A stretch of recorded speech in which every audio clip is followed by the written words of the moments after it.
They didn't move when he passed the first time. 3 small shapes in the snow, hunched beside the blackened frame of a wagon. 2 still for sleeping, 2 quiet for calling out. No sound but the faint creak of leather and the slow breath of his mare beneath him. He kept riding. A mile. Maybe more. Until something unseen tugged at his reins like an old ache returning in the bone. Cormac Bell turned back. The snow deepened in patches, wind brushing it sideways. It caught in the trees like forgotten prayers and filled the hollow ribs of the wagon until they looked like bones in a shallow grave. Smoke still curled faintly from the axle, thin and gray, like it hadn't quite decided whether to let go. He dismounted slowly, boots pressing into the whiteness like he didn't want to startle it. The mare made no sound, just watched him as he approached the first figure. Small, still, knees pulled to the chest, hands tied at the wrist with braided twine. A burlap sack covered her face. Not loosely, not playfully. Pulled down tight, as if shame were meant to smother. Another form beside her. Smaller. Curled like a kitten in the cold. And a third. The smallest. Barely upright. Shivering so faintly he thought it was wind, until he heard the muffled sob. Cormac crouched. Not close. Not quick. His hands didn't go to the rope, or the sacks. He just knelt in front of the middle child, the one still trembling, and waited. For what? Maybe for something in him to break enough to start again. She whimpered, low and wet. The kind of sound only the unseen make, the ones expected not to exist once night comes. Then came the voice. Quiet. Older. Hoarse from cold or fear or silence.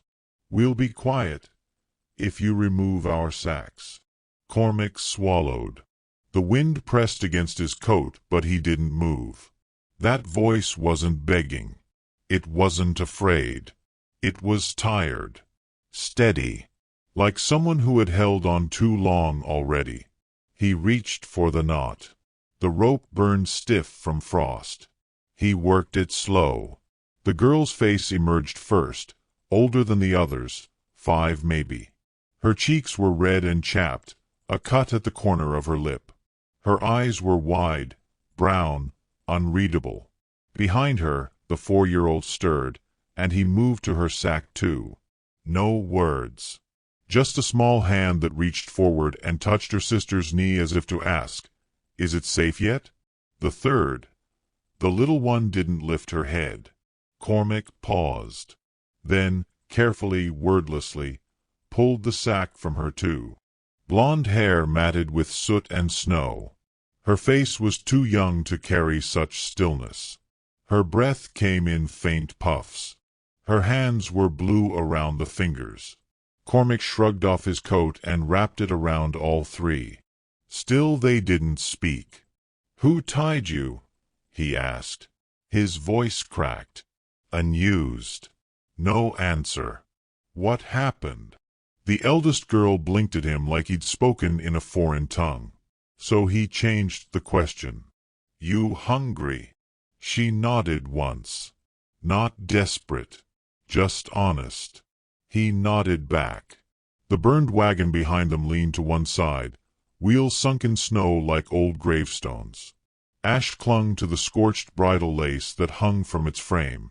A string of fake pearls snapped in half glittered in the snow like scattered teeth. No other footprints.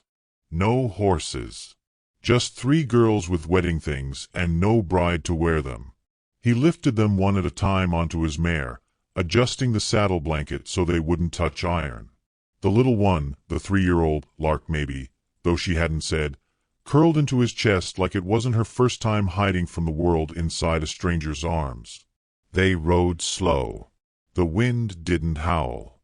It whispered, soft and cold, tracing past regrets into the shoulders of the land. The cabin stood against the base of the hills, worn from storms, leaning like an old man who'd seen too much but kept standing out of stubbornness. He hadn't lit a fire that morning, hadn't planned on returning. He had no plans for anything anymore. But the girls were shivering now, even under the coat, and the eldest one had started biting the inside of her cheek like she was trying not to cry. It was June, he'd learn later. Her name was June. He opened the door and carried the youngest in first, setting her down beside the wood stove. Then the others. Then the fire. He worked fast. One log.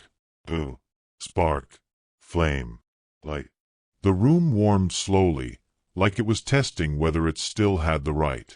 He found the bread. It was old, dry. He soaked it in milk. Set out 3 tin plates. The eldest made the others eat first. The smallest, Lark, just licked her lips and stared into the fire like it was the only thing left in the world that made sense. Cormac sat on the floor beside them, not close, not far. The girls didn't speak. But something settled in the silence between them. Not safety, not yet, but the shape of it. By nightfall, they had begun to uncurl. The middle one, he'd learn later her name was Bess, traced circles on the floor with a finger. June tucked the coat tighter around her sisters like it was her job to keep them whole. Lark let her head fall softly against his arm without asking. He didn't move. Outside, the moon hung low and pale. A coyote howled somewhere far off. The snow kept falling, not angry, not loud, just steady. A hush that made the world feel fragile. Later, as they slept, he stepped outside into the cold.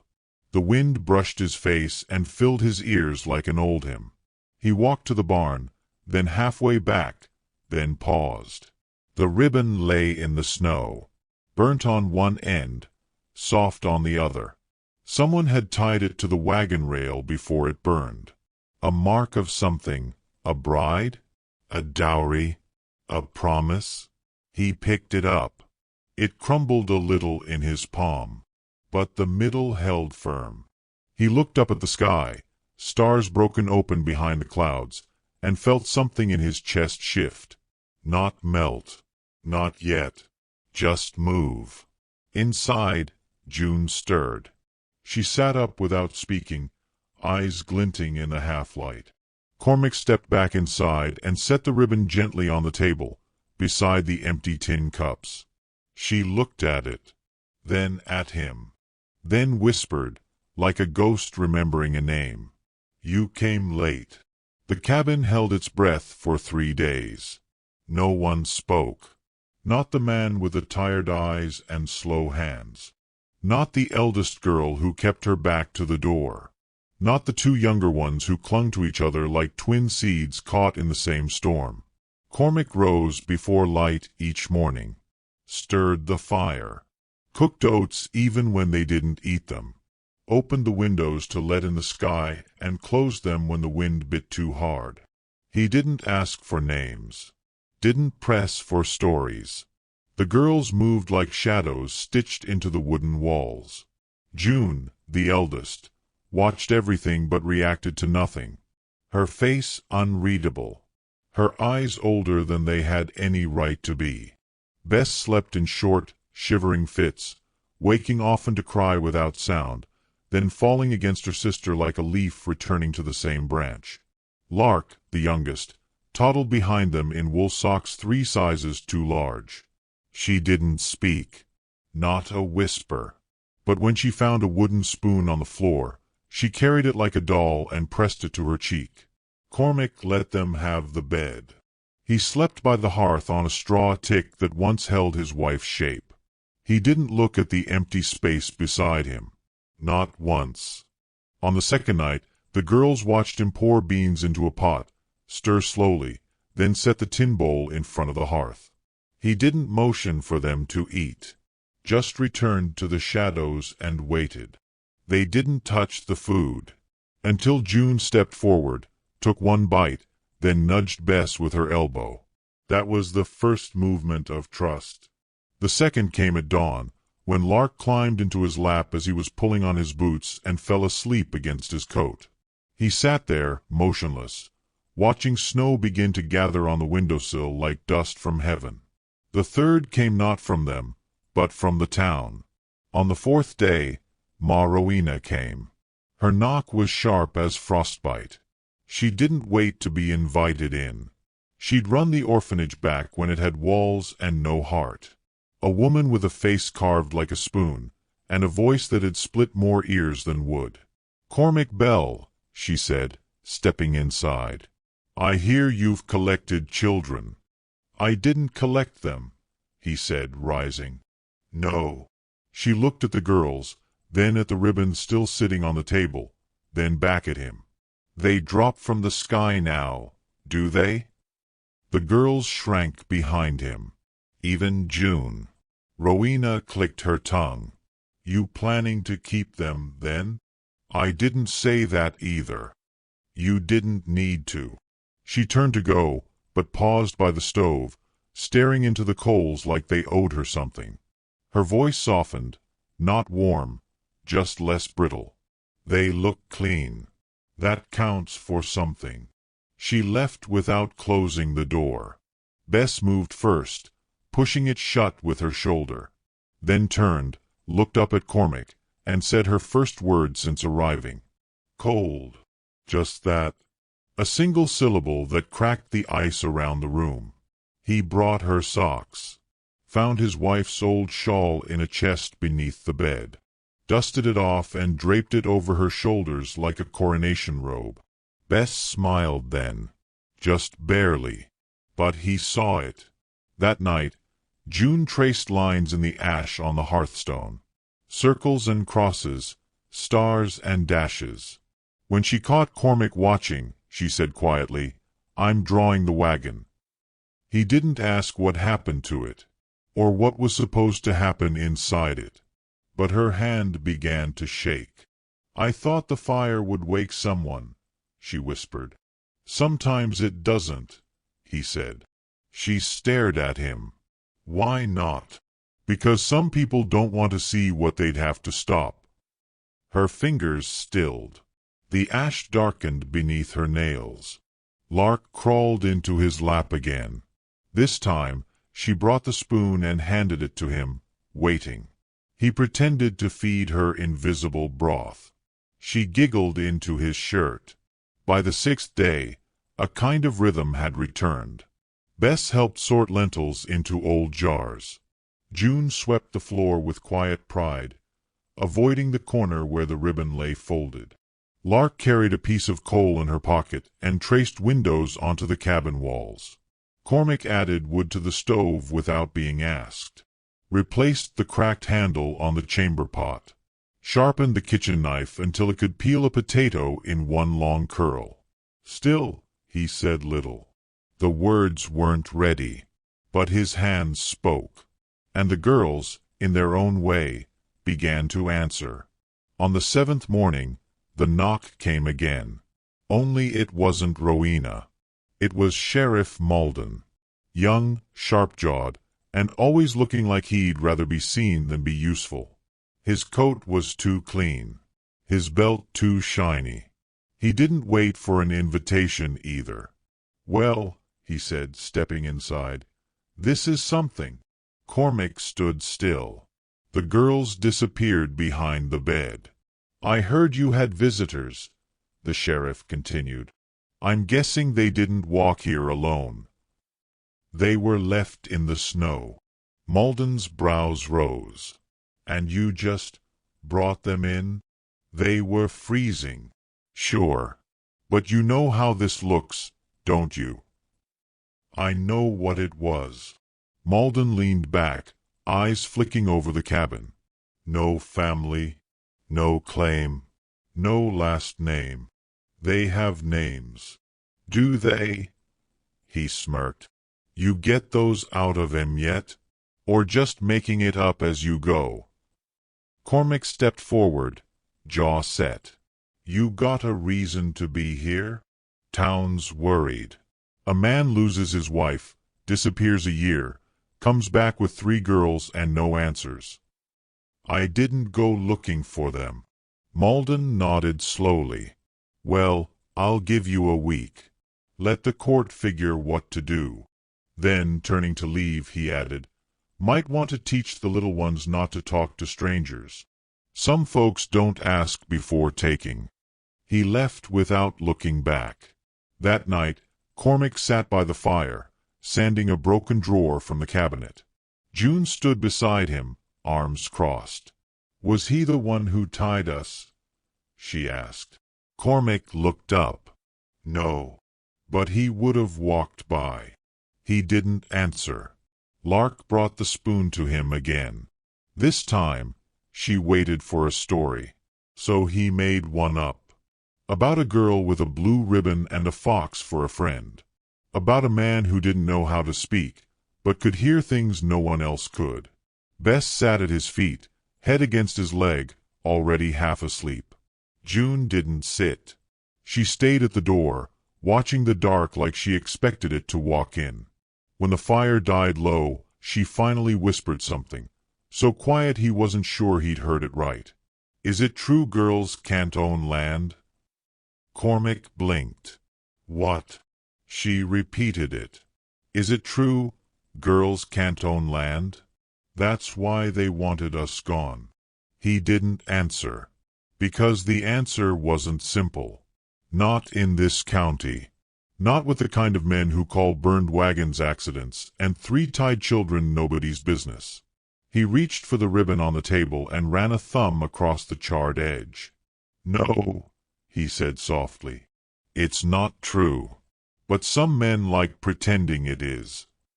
June's eyes didn't blink. "I remember one of their names now."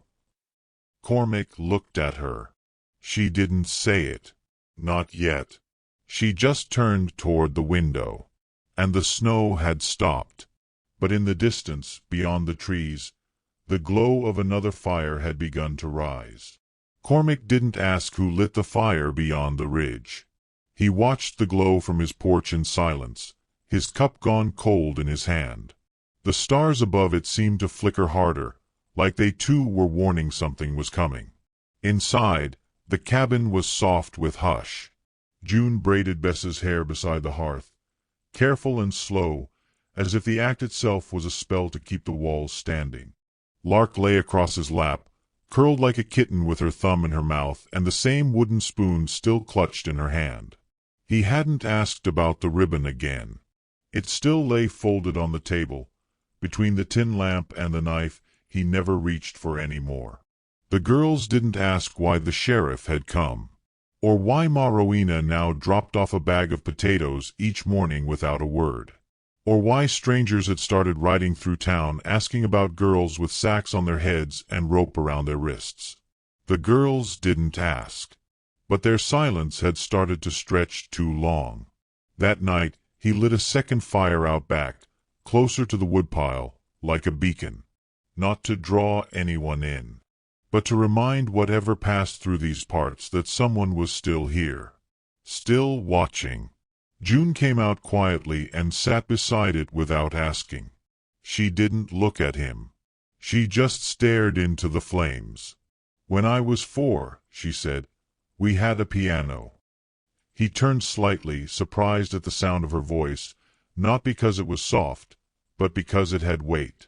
Like a door opening that had long been nailed shut. It didn't work right. The keys stuck. One time Bess got her finger caught and screamed until Mama dropped a kettle trying to reach her. The water burned her arm. Cormac said nothing. Let the memory find its own pace. After that, June went on. Mama stopped playing. She looked at him now. Really looked. "Do you think people can stop being themselves if they stay afraid long enough?" He met her eyes. "No," he said. "But they forget who that self was." She nodded. "Then I don't remember mine." The wind shifted. The fire snapped. Inside, Bess stirred. Lark whimpered once in her sleep, then grew quiet again. June rubbed her palms together. Before the fire, one of the men said we'd be safer starting over. He said that land was wasted on girls. That no one would come looking. He had yellow teeth. Like corn left too long on the stalk. Cormac didn't flinch, but he added a second log to the fire. "And the sheriff?" she asked. "I don't think he cares about anything past his boots." June's mouth twisted slightly. "He helped the man once. I saw him hand him a paper. Said it was just business." Cormac nodded once. Then she did something that stunned him more than anything else had in days. She leaned her head against his arm. Only for a second, but long enough. Inside, the girls began to stir again. Bess padded out with a blanket and curled beside June, pulling it up to her chin without looking at either of them. Lark followed, her little legs thumping on the porch. She handed Cormac a pine cone like it was a treasure, then sat in his lap as though no fire in the world could warm her better than he could. That was the moment he decided to take them into town. Not to expose them, but to let them be seen. There's a difference. The next morning was pale and sharp. Clouds like old bruises hung low over the hills. He hitched the wagon Ma Rowena had helped fix last spring. It still leaned to one side, but it would hold them. The girls didn't ask where they were going. But Bess dressed herself. June packed 3 pieces of bread and Lark brought her spoon. Cormac let them sit up front, tucked in wool blankets. He drove slow, careful not to jar the wheels on the rocks, not because they were delicate, but because he had begun to understand what they had survived. They passed the church first. Old, whitewashed, chipped like a lie half told. Folks stopped and stared. No one waved. They passed the general store next. Mrs. Thistle stepped out, wiping her hands on an apron too clean to trust. She didn't speak. But she didn't look away either. Inside the saloon, men leaned against windows like shadows wanting something to blame. Cormac kept the reins loose. Didn't meet their eyes. He pulled the wagon to the schoolhouse. Empty now. Closed for repairs. But the old sign still hung above the porch like a question left unanswered. There, under the broken bell, he stood the girls in front of him. This, he said, was meant for them. He said it to no one. And to everyone. Bess held June's hand. Lark pressed her head into his coat again. A man spat in the snow behind them. Another muttered something. But no one stepped forward. And no one tried to take them. That evening, back at the cabin, something changed. The girls moved lighter. Bess sang to herself while stirring beans. June hummed and didn't seem to notice. Lark fell asleep on the floor beside Cormac's boots. He carved that night. An old piece of pine, smoothed with age. He made 3 small figures. 1 tall, 2 smaller. He didn't paint them. Didn't give them faces. Just shapes.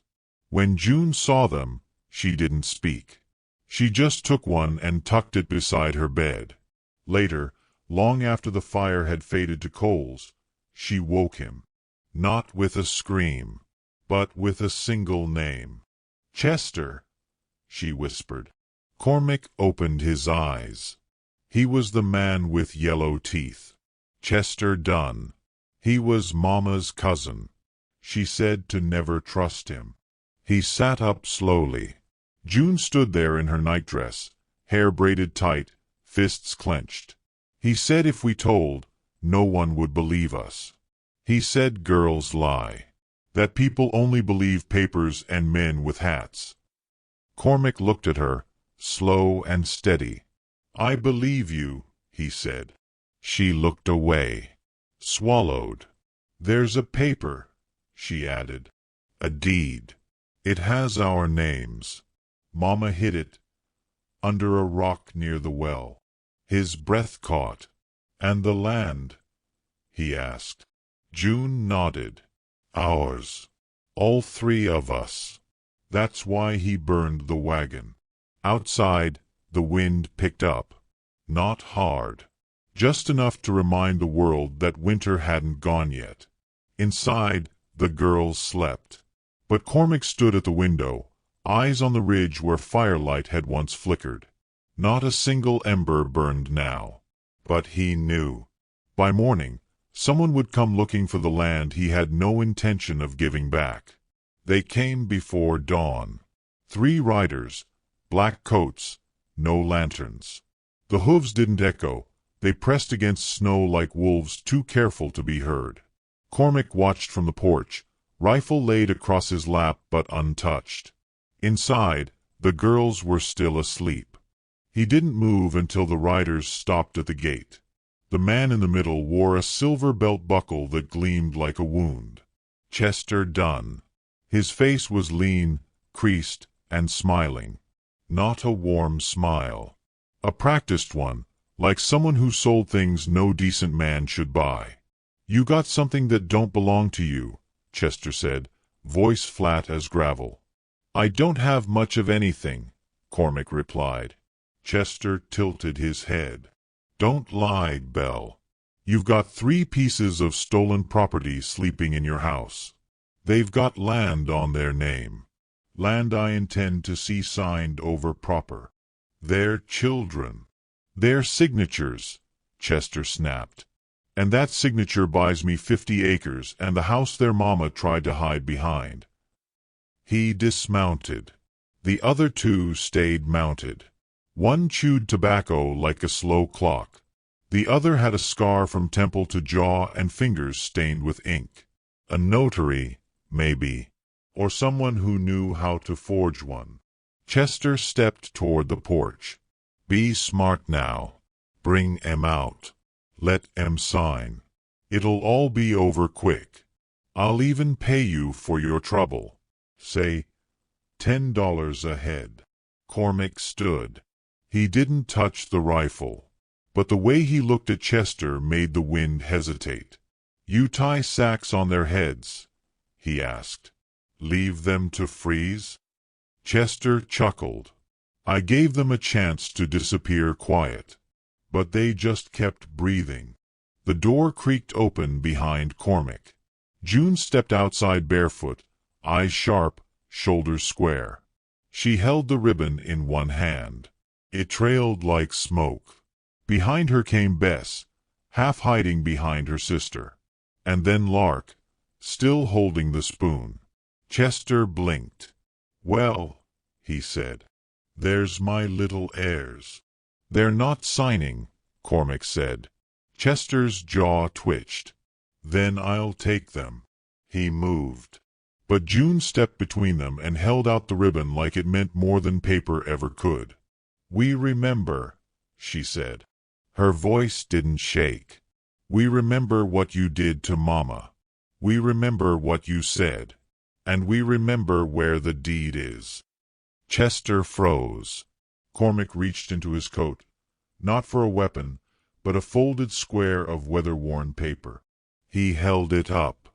"The original deed," he said, "signed by their mother, witnessed by 2 names still living, buried beneath the well, just like June said, still dry, still legal." Chester's face paled. The notary dismounted slowly. "You bring it to court," the man muttered. "But this here ain't court."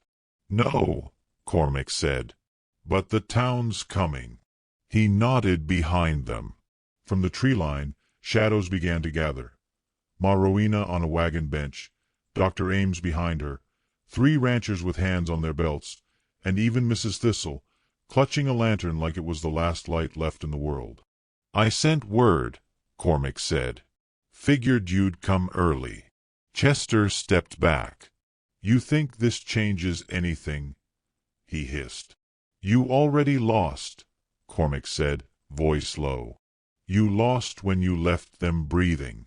Chester looked at the girls, at June's steady stare, Bess's quiet defiance, Lark's spoon lifted like a charm. And for the first time, he looked afraid. He turned, spat in the snow. "Burn with the rest," he muttered and mounted up. The riders turned. And this time, when they disappeared into the trees, they left no smoke behind them. The sun broke late that morning, gold edging frost. Rowena stayed long enough to ladle stew into the girls' bowls and scold them for not wearing shoes. Ames helped hammer in the broken porch rail. No one said the word orphan. No one said property. No one asked again if Cormac meant to keep them. By evening, the girls danced in the cabin barefoot, chasing each other with spoons and laughter. June didn't smile much, but her shoulders had softened. Bess sang under her breath. And Lark climbed into Cormac's arms and stayed there until sleep found her. He stood with her by the window. The ribbon hung on the sill now. No longer burnt, just worn. Below it, the deed lay folded beside 3 pine dolls and a bowl of river stones. Cormac touched each of their heads as he passed them, fingers grazing hair like prayer beads. They were not his. But they were not no one's. And maybe that was the most a man could be, to hold what others had tried to break, and not fix it, not own it. Just keep it safe long enough for it to grow again. He opened the door one last time that night, stepping into the cold. The wind carried nothing now. No ash. No smoke. Only the scent of pine and the faintest sound of laughter from inside. He stood there a long time, head bowed, hands at his sides. He'd once buried his wife beneath that tree line. Said goodbye to everything soft in him. But now, there was a spoon in his shirt pocket, a ribbon on his table, and the quiet breathing of 3 girls behind him. The wind moved again, gentle this time. It didn't sound like sorrow anymore. It sounded like hope. Which city are you watching our video from? Please leave a comment. Please subscribe to the channel as well. Thank you.